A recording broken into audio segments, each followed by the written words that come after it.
2024-এর অগাস্টে বাংলাদেশের 5ই অগাস্টের পরে বাংলাদেশের যে রাজনীতি এবং মানুষের যে মানসিকতার চিত্র ছিল, আমি প্রশ্ন করতে চাই, আজকে 1 বছর পরে অগাস্ট 2025-এ কি বাংলাদেশের সেই রাজনৈতিক তথা বাংলাদেশের মানুষের যে চিন্তাধারা, সেই পরিস্থিতি কি আজকে আছে?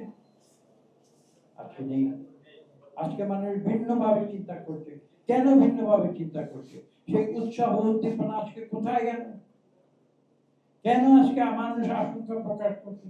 কেন আজকে এই অন্তর্বর্তীকালীন সরকার, যে সরকারকে মানুষ সাদরে সম্ভাষণ জানিয়ে বাংলাদেশ পরিচালনার দায়িত্ব দিয়েছিল, তাদেরকে বলেছিল যে আমরা গণতন্ত্রে উত্তরণ করতে চাই, তোমরা দায়িত্ব গ্রহণ করো, একটি সুষ্ঠু নিরপেক্ষ নির্বাচনের মাধ্যমে বাংলাদেশকে গণতন্ত্রের পথে নিয়ে যাও।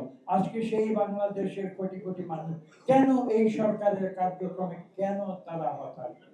এই প্রশ্নগুলো আজকে করতে হবে। আমি সমালোচনা করার জন্য বলছি, আমি কাউকে সমালোচনা করতে চাই। আমি এই সরকার, অন্তর্বর্তীকালীন সরকার, তারা যে দায়িত্ব নিয়েছে সেই দায়িত্ব যেন তারা সঠিকভাবে পালন করে, এটা তো বাংলাদেশের প্রতিটি মানুষ চায়।